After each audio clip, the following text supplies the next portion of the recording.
Broadcasting live. It's America's longest running talk show on computers. It's Computer America, bringing you the biggest names in technology with guest interviews, new products, and your emails. Listen live at computeramerica.com on any device around the world. Email the show at live@computeramerica.com or find us on social media. Be sure to check out our website for contests, giveaways, show notes, live video stream, podcasts, and more. You're listening to Computer America. Hello and welcome into the Computer America Show. And yeah, what a great show we have for you today. We are the nation's longest running, nationally syndicated radio talk show on computers and technology. I am your host, Ben Crossman, and so glad that you could join us as we have a great show lined up for you today, including, our big guest today is a company called Playrion, but they make a game that I think we're really going to be focusing on, which is, of course, I've seen it a couple different names: Airline Manager, Airlines Manager 2, things like that. But we'll get the exact name and where you can find it from, from the man himself. And joining us is Mr. Thomas. Mr. Thomas Jarillon. Hopefully I got that right, and I'm sure he'll correct me if I don't. But yeah, and we're going to talk all about Airline Manager and what it has to offer, because hey, we love talking about computer games here on Computer America. So with that being said, of course, be sure to check out Computer America for full show notes and a link to our guest website if you get confused, or maybe you're busy driving or something like that and can't check it out right now. Well, everything can be found over at computeramerica.com. So, instead of going through our usual rigmarole, I just know that tomorrow we will be having a winner for our Logitech contest every single Friday. And, of course, we still have the live video stream, and you can check that out to see what it is we are talking about, not just hear about it. So, with all that, let me welcome onto the program Mr. Thomas Jarillon. And yeah, we're happy to have him here. So, Thomas, how you doing? I'm fine. Hello, Ben. Thanks for having me. Our pleasure. Our pleasure. Glad that you could join us. And as I understand it, you are coming to us from overseas, and so it might be a little bit later there than usual. So hopefully we aren't keeping you up too late. Okay, it's fine. All right, perfect. So, again, you are the manager for the U.S. and U.K. territories, our specialty since we are Computer America, and I think a little bit of background may be in order, because could you tell us a little bit about, Playrion and how, all the different games and how, this company kind of started and how Airlines Manager kind of got started? Oh, well, it started about 10 years ago when our Playrion's manager started to think about creating a game focused on airline management. And there was quite a gap in this area at the time. And, the company has evolved little by little. And today, I would like to talk about our last version of the game, which is called Airlines Manager Tycoon. Okay. Oh, perfect. So, and just to make clear, because I tried to do some research before the show here, I found, of course. Oh, and by the way, careful when you breathe into the microphone, because that's pretty loud. But other than that, I mean, I did see Airlines Manager. I saw Airlines Manager 2. So you're telling me that there's a third iteration, which would be Tycoon. Yes, it's the very last iteration of the game, and the particularity of this game is that time flows 7 times faster. Actually, I gotcha. So, and for a quick overview of this game for someone who kind of hasn't done this, because this is something that I might have you comment on as well, but I've seen so many different simulation games, so many kind of like Sims kind of deal, but I mean, like, for someone out there listening to the show, maybe for someone out there, Airline Manager is their day job, and for you to turn around and kind of make a game out of it, and to kind of say, hey, you can completely have fun for what this guy does for a living. I mean, how is it different than running something in real life? I mean, how has kind of the fan base kind of said that this, something that someone else would treat as work, how do you kind of turn this into a fun activity? Well, could I explain a little bit, Sure, go for it. the principle of the game, maybe to present the game for people who are listening to us? Absolutely. Actually, when you start the game, you are given $300 million to create your own airline company and make it grow little by little. And starting from your first airport, you'll have to buy new routes and new planes to make your passengers travel or make profit by transporting cargo. There's plenty of features to customize your airline, such as R&D services, and depending on your strategy, whether you plan to conquer the world by offering low-cost or luxury flights.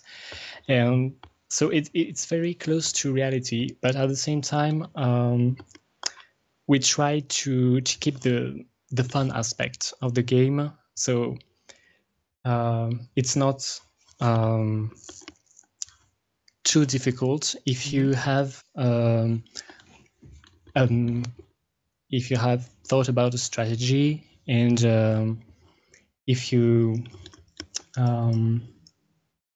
read carefully or followed carefully the tutorial, for example, it's very easy to get into the game.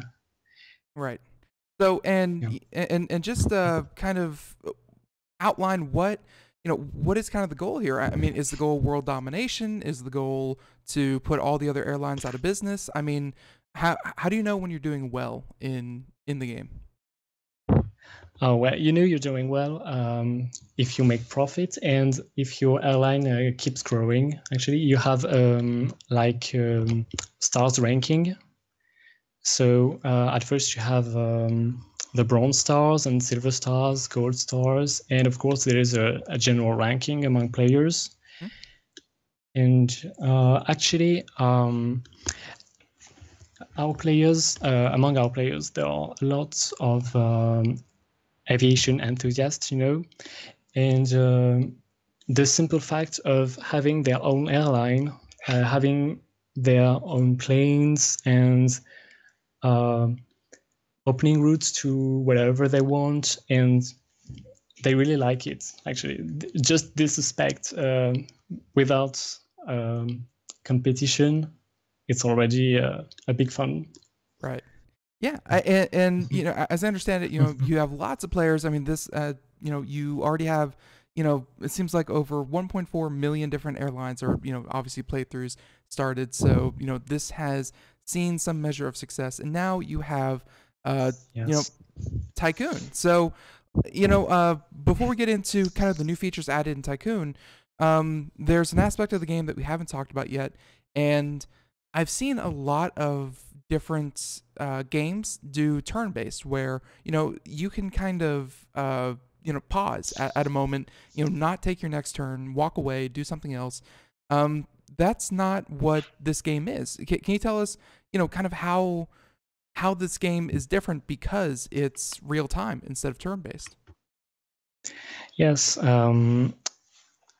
So basically, it means that all the actions you perform will have immediate consequences on your airline, and This way, you are invited to think your actions through rather than making random decisions.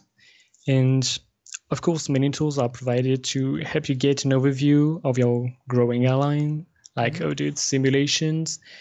And yeah, the game doesn't stop when you log out, but you are not obliged to play for hours.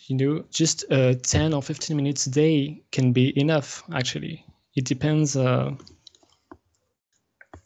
Yeah. It certainly does depend, but obviously there will be people who, kind of like to micromanage, kind of enjoy to watch their airline grow, even when they have nothing strictly to do. So, no, very, very important. So, talk to us about, Tycoon. And, obviously this game had a foundation. You said this is your final iteration of the game. What did you decide that, the final iteration, what did it need or what changed in Tycoon? Well, aside the fact that the time flows 7 times faster than in reality, the bonuses distribution has also been rethought to help players keep up the pace, and amounts are way higher. Like, for example, when you complete the tutorial, you have access to an agenda, and you have some objectives to complete. And every time you achieve an objective, you receive a reward to help players to get the hang of the game. Gotcha. So no, and obviously, much faster progression. It will lead to people just kind of obviously progressing through the game. Maybe get it'll feel much more quick and on your feet kind of game. So we've talked a bit about your player base. I mean, obviously there is a huge following for this game. Can you talk a bit about your dedicated community of players? I mean, what has their feedback been? Because you keep using the word final for this iteration. They must they must have some strong feelings about their game kind of reaching its apex. Yes, exactly. So as I said, we can say for sure that the realistic aspect is one of Airline's Manager's strength. And by realistic aspects, I mean real management system, real aircraft model, real airports and routes, and all the elements that allow you to get completely immersed in the game. And also, players can express themselves through the in-game chat, the forum, and by writing to the support team, of which I am part. And by the way, we gladly answer to all types of questions, and we are very open to suggestions and ideas to improve the game. And at the beginning, Airlines Manager, like I said, it was called Airlines Manager 2, and it was only in real time. But we received quite a lot of suggestions from players who would like to. They said that they would like to play a little bit faster, and that's why we have decided to develop the Tycoon version, right, to satisfy these players also. Right, and this is I mean, obviously we need to talk about the kind of the progression model, because a lot of progression model there, in a lot of mobile games and things like this, there's pay to win. There's you can absolutely drop $50, $100 and or even more than that sometimes, and kind of have everything kind of handed to you, and it would take you months, if not years, to kind of get the same level with actual playtime. So can you talk a bit about, how it is that you kind of make your money? Is this a free to play game? Is, what elements can you kind of pay for in the game? You can make in-app purchases, for example, by extra amounts of the game currencies. But I would like to say it's it's a little help, but you can totally play without paying anything. I mean, for example, it's my case at the beginning. When I started, it was like every player, and I didn't receive any advantage, but it was fine. My airline is fine. Yeah. But if players want to receive some kind of help, they can, for example, buy a currency that will enable to speed up the delivery times in the game. They can also receive tickets to, how can I say, to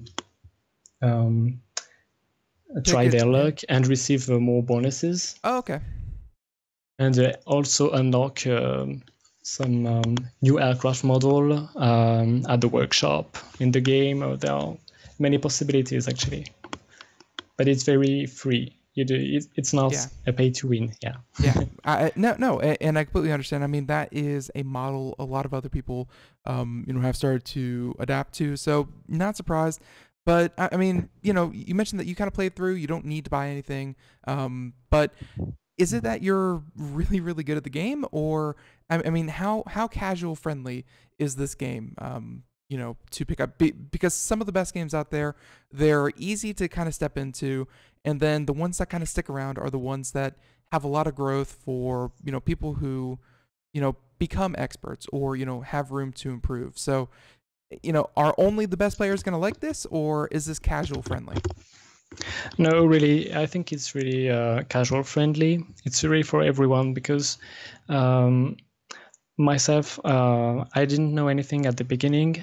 And when I was hired in the company, I started playing. And by following the tutorial, you have many tips that are given to you to have a really good start.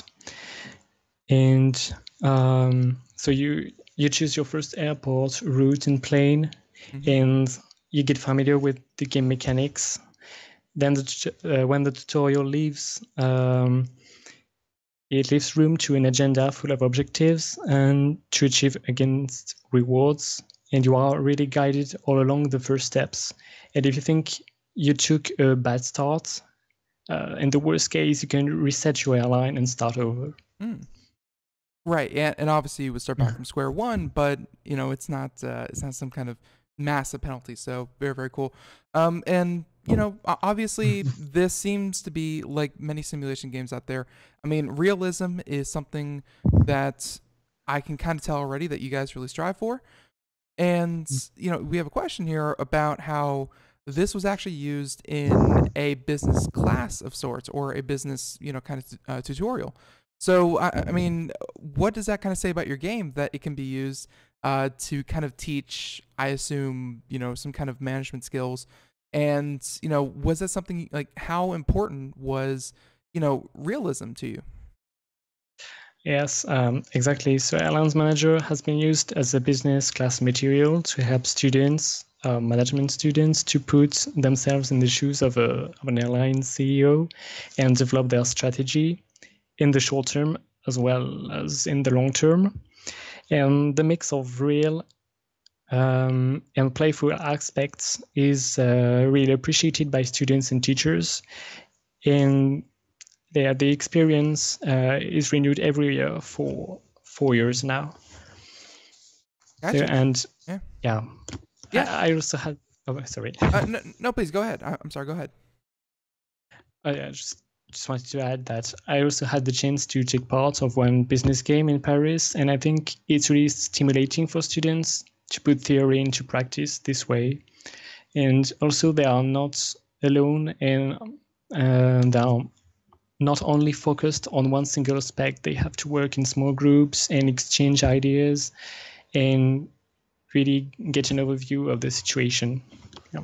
Gotcha. So, and I mean, just kind of speaking of that situation, I'm not sure how closely that you followed that, but did anyone kind of did anyone in the business, like, I would assume everyone in the business class would have at least learned something. Like, did anyone just kind of run the worst airlines in the world, like just went bankrupt really, really quickly? I mean, I would assume that just like most of these games, if you have some kind of, predisposition to being a good manager or something like that, you can kind of take those skills and apply it to the game, in a advantageous way, I would assume. Yeah, really. Some students were really good at the very beginning, and some others had more difficulties. But also, the version used is business class is adapted to the, how can I say, class format. Right. So if we run the game for 2 days, so the time is adapted to this short period of time, and some features are a little simplified. And anyway, we are here to go around. I mean, answer all questions that students could have. I got you. Yeah. So more of an adapted learning tool, but still, but still game, still interesting, and still, able to grab their attention. So very, very cool. And I don't think we answered this way at the beginning, but I mean, Playrian, I've seen they have a couple of different games, as I understand it, but obviously this one is one of their biggest. I mean, yes. Why Airline Manager? And like, I'm not saying why an airline, because I've seen games that are farming simulator. I've seen games that are traffic, city traffic management systems. I've seen, like even the most mundane things, people can really get a kick out of if the game is done right. So my question was, why an airline simulator as opposed to something else? Well, at Playrion, we are also aviation enthusiasts, and the idea of creating a game based on airline management simulation has been triggered by both the passion and for the industry and the lack of this video game genre. And by the way, we were the official sponsor of the Paris Air Show 2017. And this was the opportunity to meet several of our players. And some of them have been working in the aviation industry for several years, and they shared with us many ideas about how Airlines Manager was reflecting the reality of their work, and how we could maybe push further by adding additional realistic features to the game. Very, very cool. Yeah, and I can only imagine if if someone decided to pick up, getting into the aviation field through your game, that would be very, very, I'm sure, flattering. So, and let's talk about some of the technical stuff. I mean, obviously, you said that there were in-app purchases, so but not mandatory, of course. Available for iOS, Android. How much is it to play? Yes, it's available on computer, smartphone, iPad, tablets. I mean, both for Android devices and Apple devices. Gotcha. So yeah, and of course you can find it there. And let's see, and free. Free to play, right? Yeah, right. Right. Totally free. Just have to download and get started. Yep, and thousands of reviews, a lot of 5-star reviews. It seems like your community really does enjoy what you're doing. So I mean, again, this is I'm gonna have to go back because I unfortunately went through and saw Airline Manager 2 all over the place. But Airlines Tycoon Manager. So, and by the way, is this like a new iteration of the game, or is this an update that will kind of update all the old Airline Managers to Airlines Tycoon Manager? Well, it's a little both, because it's an update, of course, but we actually have two versions of the game. So we kept the original version that runs in real time, and we also have the Tycoon where time flows 7 times faster. So the main features are the same in both versions, but players can choose. So they have the choice. Yeah. Yeah, and I see here, and I believe you're talking about the original, which is the professional mode, and then the quick mode would be the tycoon. Yes, And exactly. okay, so all right, now we have it all straight in our heads. So makes a lot of sense. So and Thomas, talk a little bit about what Playrion kind of has next up its sleeve, because just like just like your games, app development is real time. You can't just sit back and say we are done. What are you guys kind of looking towards next at Playrion? Yeah, we have a couple of features in the pipeline. Like for instance, we are currently working on improving the staff training management, and in partnership with the Global Association of Civil Aviation. And also, there will be a big feature that will be a key element in future flight cost management. So yeah, we just keep going further and improving the game. Yeah, and adding more features, making it for more fully fleshed out. So no, very interesting kind of game. I'm definitely going to give it a try after the show here. But this is I and it's the tycoon, the quick play version that I'm kind of interested in, because it's something that you can kind of pick up on your way to work, on your way back from work, whatever. Check it out once a day, and really have fun doing it. So yeah, and Thomas, I mean, did we miss anything or anything else that you wanted to talk about? Well, if you have a little time, I can maybe share some tips. Sure, go for it. Absolutely. Yeah. So, and for you too, Ben, if you want to start after the show. Sure. So first, so remember that the game has very logical paces. So there's no need to rush. You can assess, compare. You have plenty of tools to do that. Mm-hmm. So yeah, I really advise you to follow carefully the tutorial and to really get the hang of it. And maybe secondly, go easy on the maintenance, because some players want to perform a lot of complete checks on their planes, even when their fleet is in perfect condition. So but that's not realistic. I mean, we have news stories every other day about airlines whose engines blow up, on the runway. Like, that's not real life. You can't check every little detail. Yes, I mean, it's of course you have to check, but there's also a cost, and sometimes a plane that is in perfect condition doesn't need to be necessarily checked, like twice or 3 times a day. Mm-hmm. You know what I mean? It's some players are really eager to restore the entire aircraft like once a week, and so yeah, we have to be also realistic about this aspect. So it's just once again, there are tools to provide information about if it's necessary or not to perform a maintenance. And aside of this, those services you offer your passengers should be adapted to your strategy. If you are leading a low-cost airline, unlocking all luxury services might not be a good idea, for example. Right. And finally, many players forget to take a look at the help center, which contains plenty of information with screenshots, video tutorials, and it's available in English and in French. Right, yeah, and that's something I noticed, that everything associated with this game is in French and in English.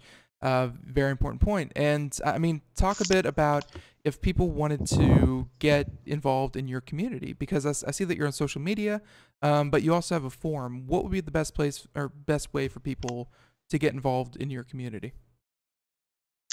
Actually, they can really use everything. If they want to be involved, we have a French forum and an English forum, so they can totally post whatever they want to talk about on the forum.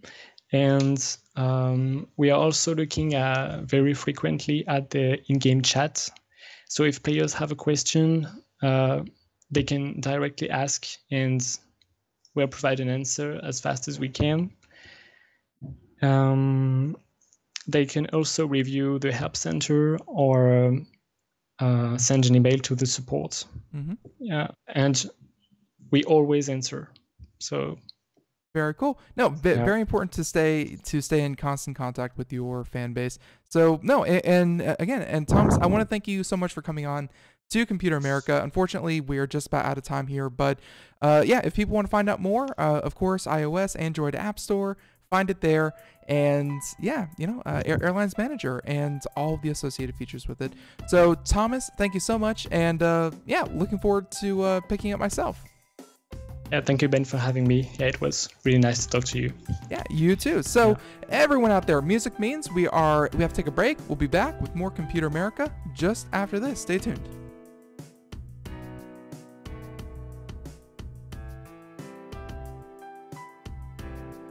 We are all Brother Wolf. 10 years ago, a group of locals banded together to create positive change. We took animals into our homes, held adoption events at local retailers, and talked to the community about our mission to help build a no-kill Asheville. A decade later, we have achieved so many victories for animals in need. There's been so much progress, yet there's still so much to do. As part of our year-long celebration, we encourage you to become a member of our special Compassionate Circle program. With a monthly donation of $10 or more, you will have behind-the-scenes access to the work we are doing at Brother Wolf. Our goal is to reach 1,000 members because we receive no government funding. Working together, we can help build and sustain no-kill communities. Learn more at compassionatecircle.bwar.org. We are a 501c3 tax-deductible organization.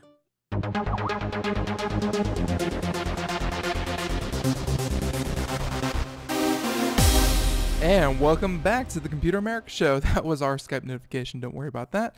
But, you know, because I know some people listen on their computer, and, you know, I always didn't like it whenever, you know, other people kind of had other notifications that kind of made you say, was that my computer? No, don't worry. It was ours. So, with that being said, just finished talking to Playrian. They make a game called the Airlines Manager, and they were just on talking about their newest iteration, which was Airlines Tycoon Manager. So, and it was kind of a quick play, sped up, and you know, kind of a more arcade experience than some of their other games. So it was a lot of fun talking to them, and looking forward to having them back on. But now, by the way, if you missed any of this, computeramerica.com, audio, video, podcast, all these archives available for your convenience.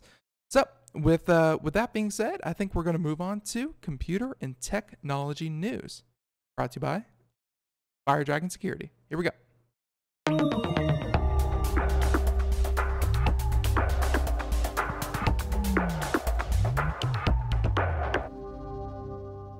All right, so I think we're going to start off with, let's see, we have a number of different stories here, and oh my goodness. So, by the way, anyone who's new to this kind of segment, this is a segment where we dedicate to computer and technology news in all of its forms and try to bring you the latest and greatest.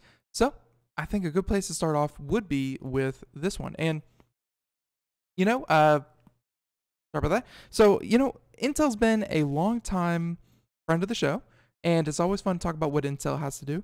But at the same time, we don't need to turn a blind eye to what their competitors, and by the way, what AMD is doing on the flip side. And by the way, the ever-waited, the ever-hopeful Threadripper has been released today. And as Ars Technica, you know, they're a great publication, and we definitely highly trust their opinion. But they say that they reviewed the 1950X, which is, I believe, the top end of the scale for the Threadripper series, and they said better than Intel in almost every way. Ooh la la. That's what we like to hear. So here we go. AMD Ryzen Threadripper. If you hadn't noticed, it's been making a lot of waves because AMD has been non-competitive for a while now. leaving Intel to reign supreme. But then they announced from the shadows, out of nowhere, Threadripper. And it was a massively multi-cored CPU that is just, super powerful compared to what we've seen before from even their competitors. And now it's finally available to the public. So here we go. Oh, and yeah, actually, let me get here we go. All right, so and here we go, saying that if Ryzen was a polite, if firm way of telling the world that AMD is back in the processor game, then Threadripper is a foul-mouthed way to say, hey, we're back. And so it's an olive branch to a part of the PC market stung by years of inflated prices, sluggish performance gains, and feeling that if you're not interested in low-power laptops, Intel hasn't been interested in you. And I can kind of disagree, kind of agree. I mean, obviously, the model that used to be the processor game has been lacking compared to its to its history, but hey, again, always room for competition. So where Intel charges about $1,000 for the 10-core 20-thread Core i9-7900X, and that, by the way, is not even like, they sell one for like $2,000, but yeah, $1,000 for that one.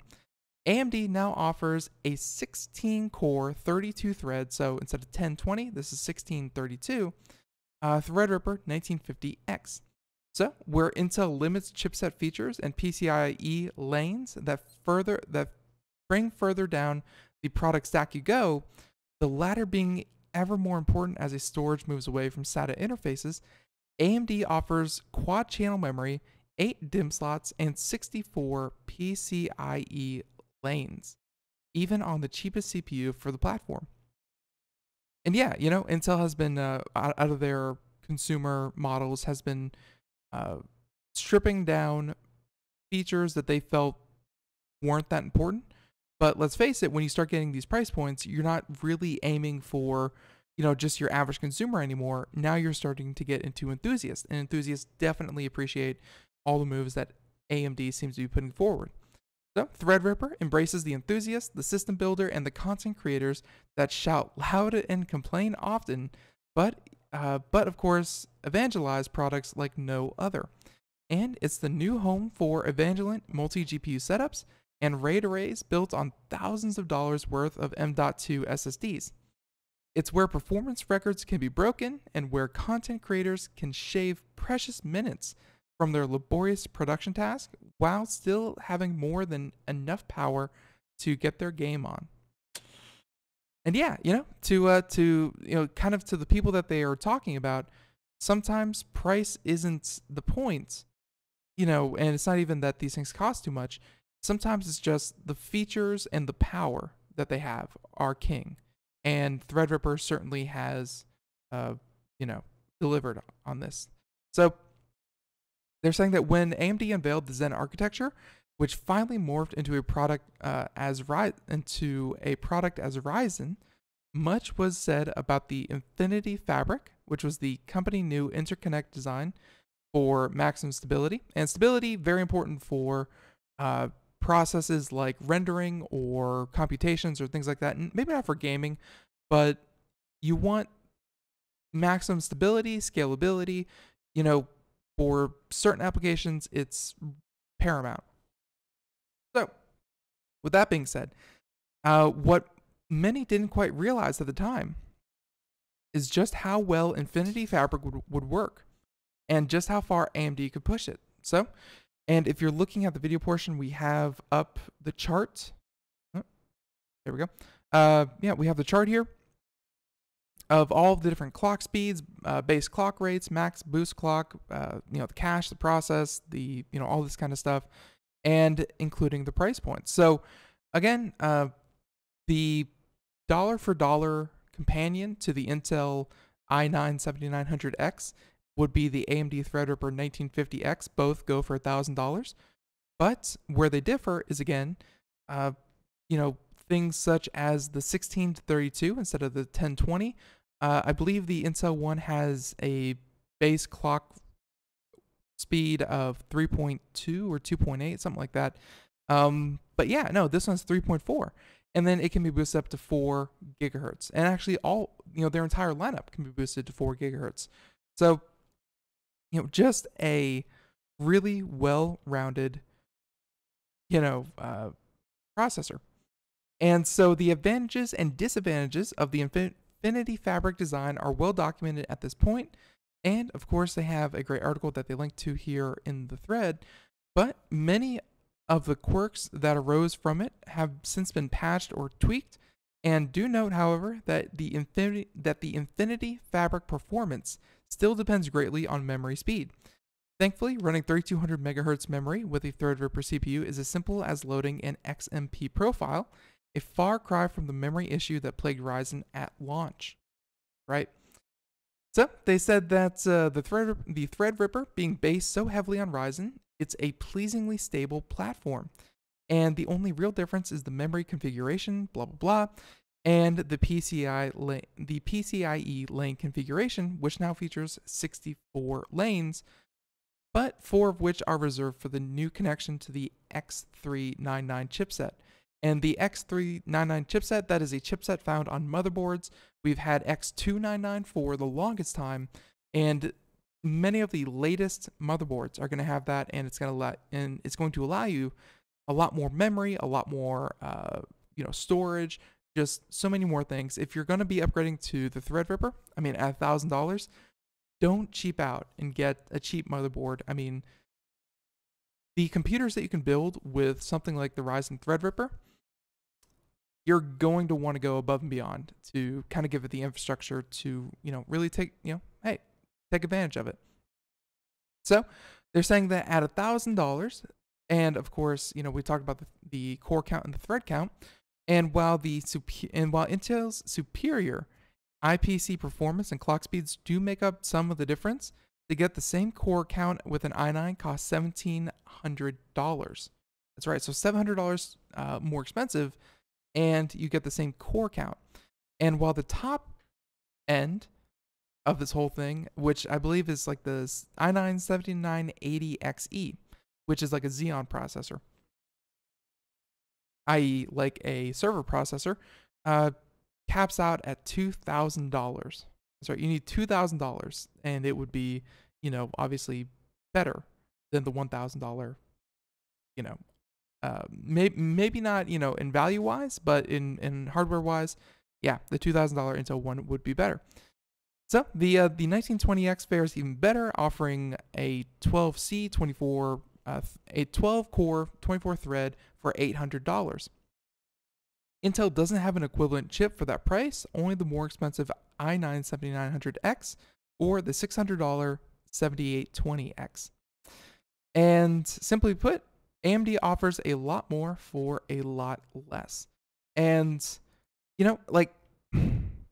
if you want to go with Intel, Intel is going to have something that is going to be better than AMD, and it's going to have something at about every price point that AMD has.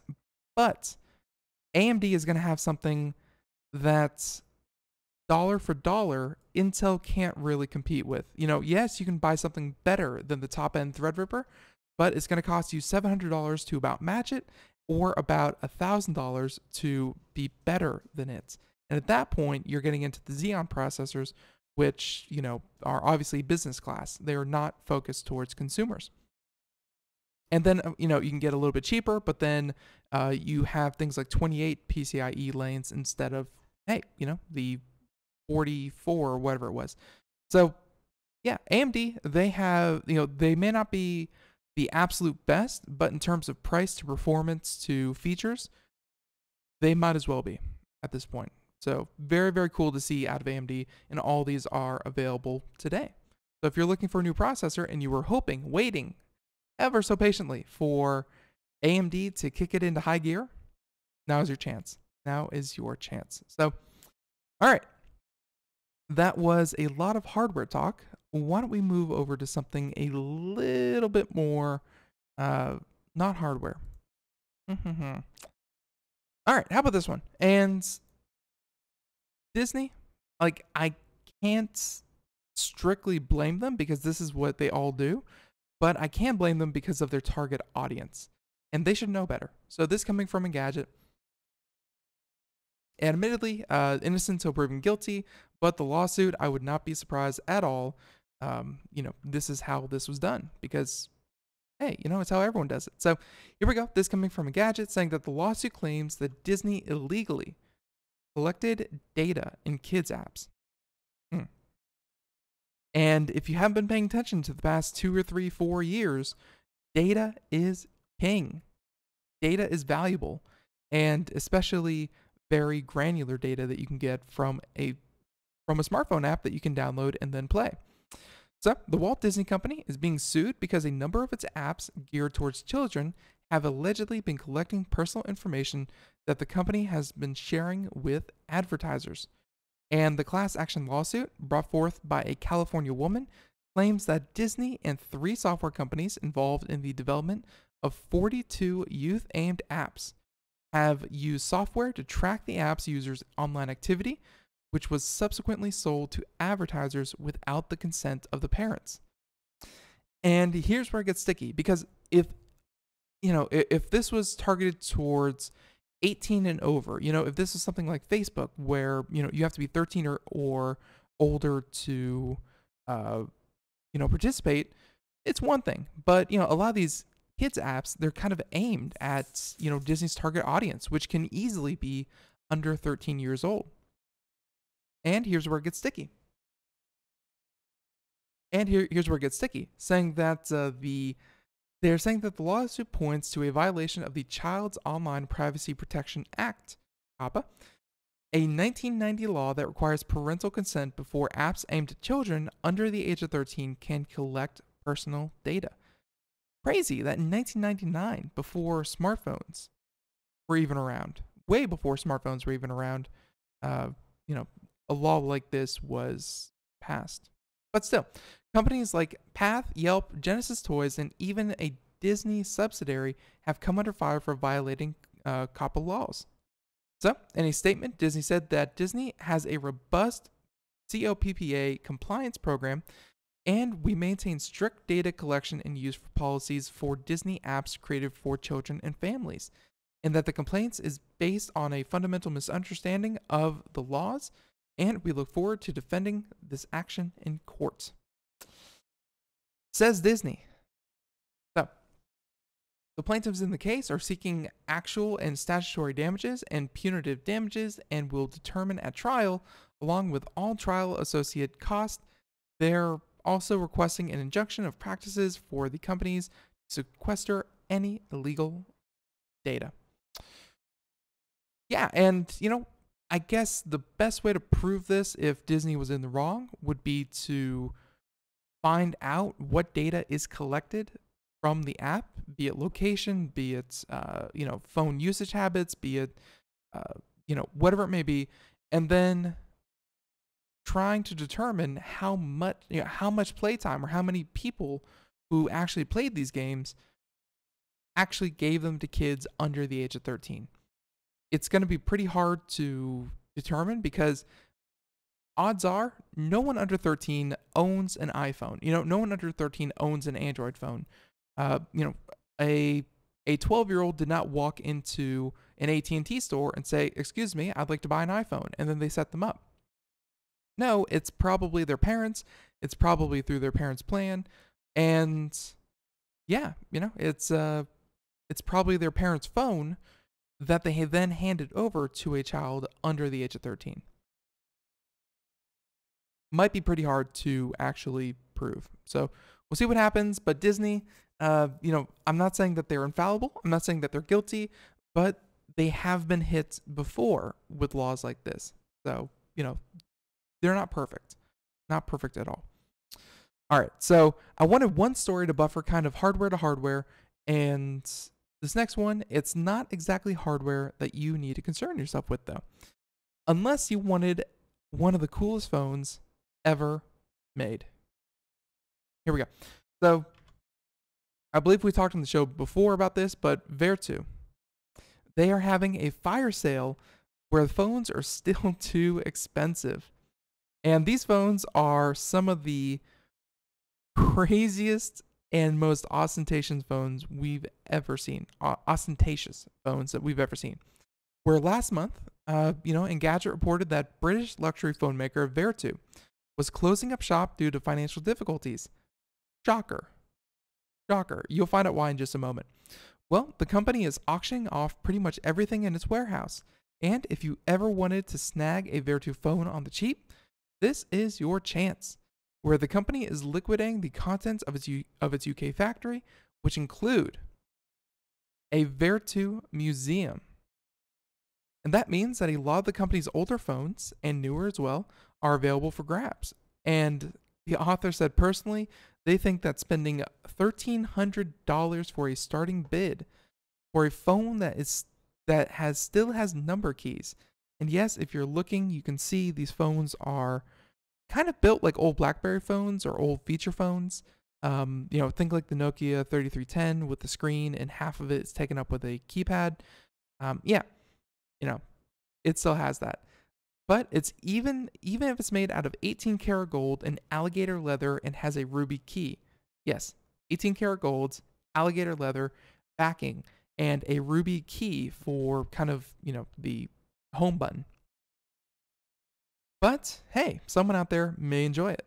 So if you're in the market for multiple phones, the auction has those as well. With sets of archive collection Vertu phones, if you need to outfit your gang with the most stylish matching phones, you can pick up a set of 37 Vertu Constellation Extra flip phones for a starting bid of about $3,000. Can't imagine why a phone that's harkening back to, a place that we've come so far from is going out of business. But here we have it. It's not just phones up for grabs, though, from this auction, where, of course, if you have a hankering for a large bronze sculpture of a guy on a horse holding the Vertu logo, and yeah, it's pretty majestic. Hey, they have you covered. And how about a wooden letter rack that plays the Vertu signature tune? And those can be yours as well. So Vertu was a respected name in the phone world, even if their phones were ridiculously expensive, so it's sad to see them come to this. And it's terrible that so many people lost their jobs, but that doesn't mean it isn't fun to poke through the auction catalog and see what you actually can get from the now defunct company. So going out of business sale, flash sale, fire sale, and yeah. These things were expensive then, they're expensive now, and it's pretty easy to see why they didn't have mass appeal. There you have it. So, all right. So let's move away from that one. Now this one's kind of clever. And I'm not sure how much money this gentleman is earning. Probably not much. But I do like the idea that he kind of capitalized on to make this happen. So this is speaking to a problem that maybe we all have when we play music on our phone through maybe our car, our speakers, just whenever we turn on music, it could be a problem. And here we go, saying that a silent 10-minute long song is climbing the iTunes charts. That's right. And so this is as first world problems as you can get, saying that if you've ever plugged your phone, oh, by the way, this is coming from Engadget, saying that if you've ever plugged your phone into your car stereo, only to have the same song start playing every single time, you know what I'm talking about. The song, it starts with the letter A, so it's the first one in your playlist, and you immediately skip it because, hey, you've heard the first 30 seconds of it over and over and over again.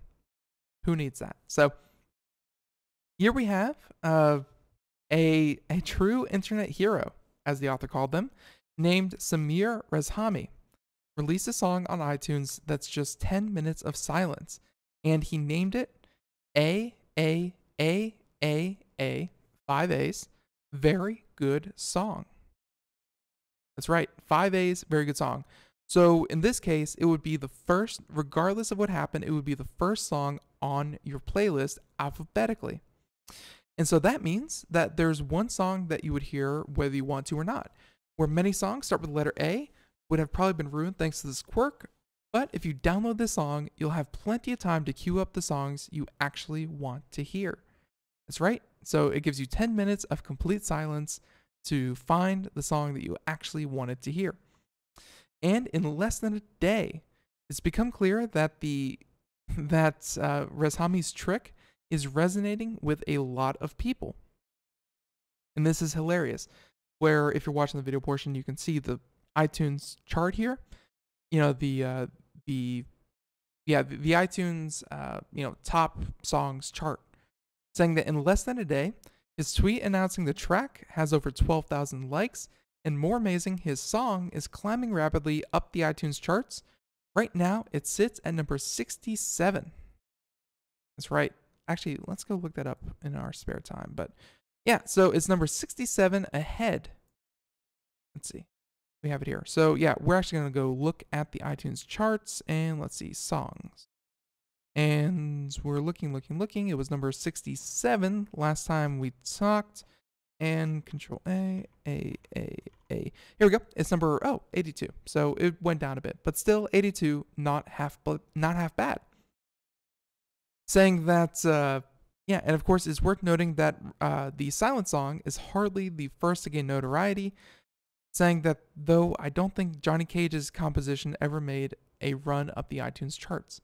So the question is whether or not Apple will remove the track from the iTunes store, where on the one hand, it's clearly a joke, but on the other hand, Apple benefits from every sale. So it actually is for sale. Check that out. And of course, Rezhami is also laughing his way to the bank, but you can't blame a man for a good idea. So it's 99 cents if you want to pick it up. And if you're an Apple Music user, well, we have even better news for you. You can add it to your library, and yeah, it's free with part of your subscription. So yeah, 99 cents, number 67. At the time of the publication of this article, 87 as of this reading. And yeah, a Silent Song made the Apple charts. Very interesting. So, all right, there you have it. First world problems being solved all the time. We have probably just enough time to not fully cover this topic, but I did want to bring it up. We talk a lot about here on Computer America about the FCC, the Federal Communications Commission, and their war on, consumer best interest, I would say. Be it through their broadband definitions and things like that. Well, we have a new one here. And like from the tech side of this whole thing, we have 5G on the horizon. And it's like the tech companies are super interested in bringing you the best speeds that they can get. Whereas now the FCC wants to redefine what broadband is and maybe stifle, or not even stifle innovation, but kind of say that it's not very important, because the FCC wants to classify mobile broadband by establishing standard speeds. And this coming from Digital Trends, saying that the latest state of the internet inquiry by the FCC is now seeking comment regarding the default speed for mobile broadband connectivity, saying that the document lists 10 megabits per second as the standard download speed and 1 megabits per second for upload speed. It's part of the FCC yearly investigation into the rate at which internet connectivity is being deployed to the general American population. And according to Digital Trends, they're saying that why this matters, the FCC is seeking to oversee the pace of American broadband rollout, but it needs to set a standard speed as a foundation. Here's the thing though, those speeds that they could classify as broadband are insanely slow. So slow. Saying that at one time, the term broadband was used to classify internet access with faster than dial-up modem. And in 2010, the FCC determined that they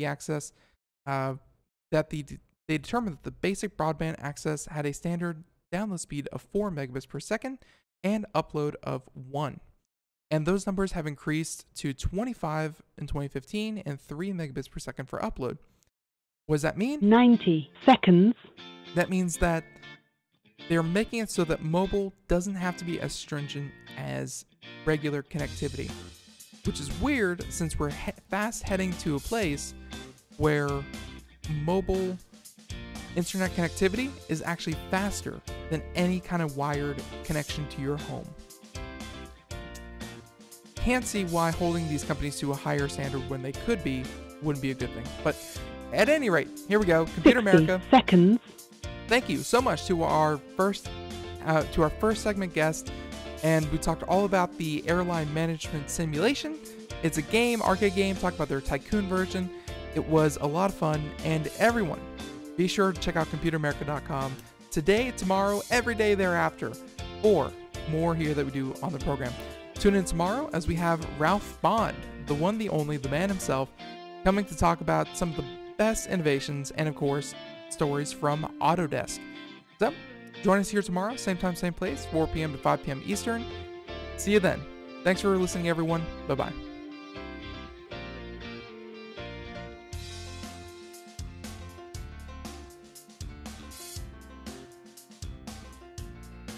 Ten seconds.